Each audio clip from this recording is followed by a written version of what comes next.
or a family member actually officiate over the wedding. The thing that weirdly astounded me at this wedding was that it was a young man who is a rancher. Actually, he's not a rancher. He wants to be a rancher. He works on a ranch right now. He doesn't know that he'll ever have enough money to actually be a rancher. Now, I'm originally from Wisconsin, where farming is like a big deal, right? Right. Yeah. Have you ever been out west?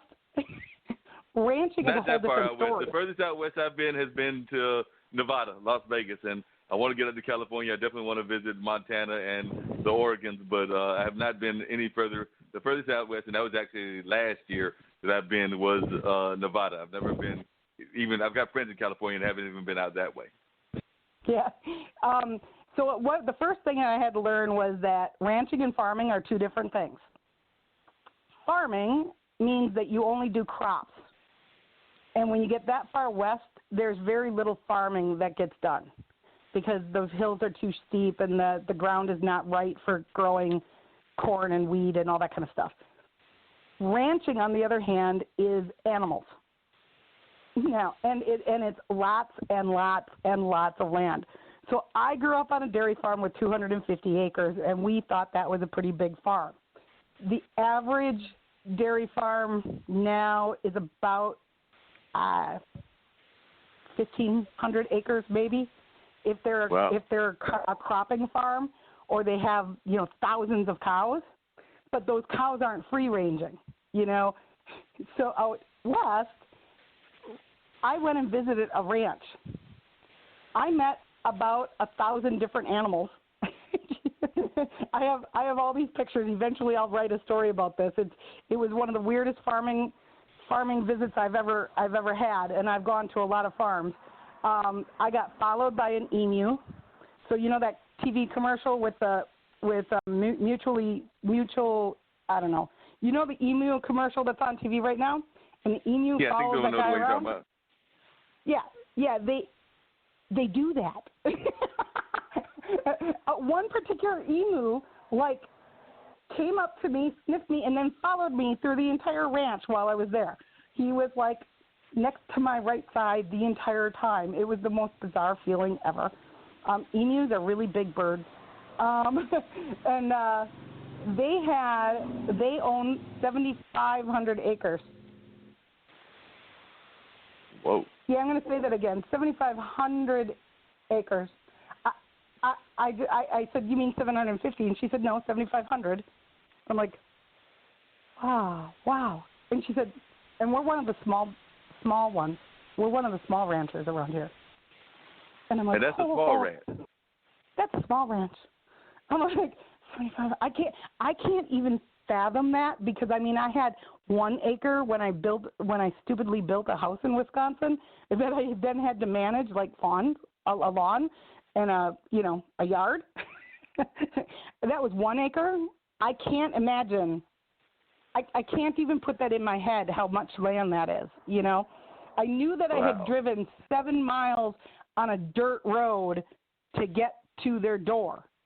And I didn't see another building in the process of getting there, So I do, it was bizarre. Sounds like it. Now, Lisa, I want to get to the motorcycle story, but I do need to because Dean just texted me. We need to get one of our PSAs slid in there, but I definitely want to get to the motorcycle story. But before we get to that, you should never dare a journalist to look up something because I did look it up. Apparently that Himalayan tribe is the Muzu tribe, and they apparently hail from the southwestern China area of Yunnan, and women are the helm of his existence, and says that they are the bosses of the house who are considered complete despite not getting married or living with the fathers of their children. We say fathers because the Muzu women can have multiple partners without the burden of shame from within their community. Stigmas around such lifestyle, however, begin to take shape as one steps out from within the confines of this tribe's whereabouts. So we do know that in certain parts of society, polygamy and polyamory have become popular even in the western parts of society. So it looks like these folks have started living kind of and I always mix up which one is the male-oriented one and which one is the female-oriented one. But whichever one of the polys is female-oriented, it looks like they have already been doing this for a number of years. Oh, they have been doing it for a number of centuries, and they ain't changing anytime soon. But you need to do your PSA, right? Yes, we do. Okay. Dean, ready to slide it in there, and then we'll come back to Lisa. Indeed. Okay, very good. The old Renaissance is the new Renaissance, standing on tradition while embracing the spirit of distinction. This is the Harlem Brewing Company. Uniquely crafted beer brewed to deliver a taste, a sound, and a feeling that can only be described one way, Harlem style. So come and take a trip on the A train with our Harlem Sugar Hill Golden Ale and our Harlem Renaissance Wit Beer, the neighborhood original. All right, so we're back.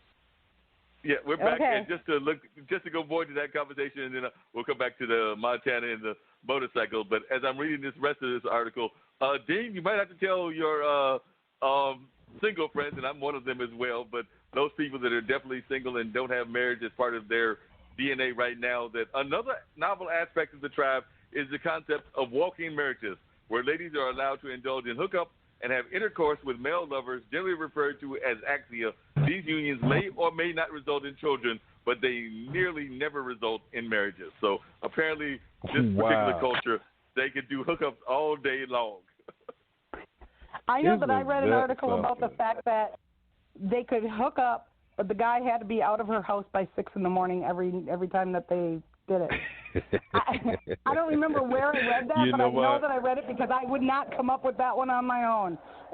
Well, that's not a bad thing. I know my grandfather, God rest his soul, he used to say stuff that at the time when we were young it didn't make sense, but he used to always say, you know, if you hook up with a young lady and you let the sun beat you home, then that relationship is to be. So, you know, it took a while for us to figure out what the hell that meant, but, you know, don't let the sun beat you home. That's not your girl. Yeah, you know, so there's all that. I'm looking for something while I say this to you because I just read some statistics today about how many people are not married in America. And I want to say that it's like 42% of people, adults in America, are married. And 50% of those who are not married currently have never been married, which is kind of an interesting thing, you know. I'm not married either, and I've never been married. And I have friends who were married and got divorced and felt like they needed to immediately get married again. And most of my divorced friends definitely want to get married. And a lot of my single friends at the age of, I'm 51, and a number of my single friends are very, very honest about the fact that they're like, I'm not sure that I ever want to be married. You know, and I'm on the fence of that. If I found somebody who was a lot like me and who liked riding motorbikes, I would consider still getting married even at this age. And speaking of motorbikes, I was on the journey this summer was to be on the road for 6 weeks and to ride through 12 states and to do it all on my 300cc Kimco. And the first 2 days on the road, it poured. And I was tenting most of my travels. You know, to say the least, I was soaked. Multiple days in a row. And I got to Michigan, and I had an interview with an autoimmune doctor in Detroit, and then I rode 5 hours to a friend's house in Battle Creek, and then the next day I rode to Flint and interviewed a lady that has a bridal salon and is also she is an online ordained minister who does weddings. She's a officiant. That's the word that I'm looking for. Then I rode to the Christmas town Frankfurt, and in Michigan, and if you're a Christmas person, you got to go to Michigan. You got to go. It's worth the trip to Michigan. Michigan has a lot of really interesting places, actually. But I met a bride and a groom that I interviewed because their wedding is on August 17th, and I knew that I couldn't get back there for the wedding. 2 weeks before their original wedding date was supposed to be, she was in a T-bone car accident, and the car got T-boned on the driver's side of the car, and she was bedridden for 2 years. And she said that she didn't want to actually get married until she could walk down the aisle.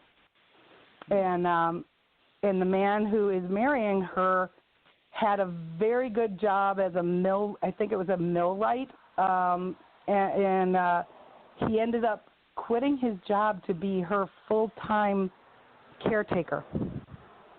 That's a whole different level of love, you know. Yeah. So they are getting married on August 17th, and her son, she is still not able to walk on her own, but her sons at her side with all the physical therapy she's gone through over the last couple of years, she's actually going to be walking down the aisle with the help of her sons, and she's going to marry the man who has changed his whole life because her whole life changed. And actually, you know, Lisa, just one quick question I had to ask you, because you raised an interesting point, and I don't know the autoimmune disease you have. And when I was reading, I wasn't quite sure whether it's defined as terminal or not, and if it is defined as terminal, whether it's your experience or whether it's other experiences with other people that you've been with in terms of photographing them and this wedding project. How have you found it in terms of like people trying to have a wedding with somebody that they feel is terminal and may not be there for as long as they think they'll be on the planet? And of course, none of us know when our end date is for the most part. But I'm just saying, I don't know whether it's considered what you have a terminal disease or not, and if it is, would that be an issue if you were to find Mr. Right? Would they have to realize that you might not be here for that long? Very good question. And trust me, it's something that I have thought a lot about, and I get a lot of questions on Facebook with, I belong to a support group for this disease, and because I'm so tied in with so many medical doctors now, I get a lot of private emails asking me questions, that are really interesting. And I just had this conversation with a guy in India who has this disease, and he's freaking out that he's 30 years old, he has this disease, and, is anybody ever going to want to marry him? And if he does get married and has kids, are his kids going to have this disease? This is not considered a terminal disease anymore. It used to be that the average person would live 3 to 5 years after, or 5 to 10 years after being diagnosed with this disease. In some third world countries, that is still very much the case. Here in America, it depends on who you are. I qualified for that drug study, and that's pretty rare, according to my doctors, because other than being a fat chick, I'm actually pretty healthy. I'm not a drinker. I've never really been a smoker. So I don't have anything else going on, other than Hashimoto's, which is a thyroid, which is an autoimmune disease that is a thyroid-based disease, and it affects millions of people in America. And the scary thing is that they do nothing about it. They'll go to their doctor, they get diagnosed, and then they put on Synthroid or levothyroxine, and they're never really told that drug doesn't actually stop the progression of autoimmune. And so what's known in the industry is autoimmune clusters. So if you get one autoimmune disease, there's a pretty good chance that you're going to get a much worse one down the line. And so I'm sure you've heard of rheumatoid arthritis, yes, or Crohn's disease, or Dean has Crohn's. Dean has Crohn's? Mm-hmm. That's the other person that's on the line? Okay. Yes. Yeah. So that's an advanced autoimmune disease.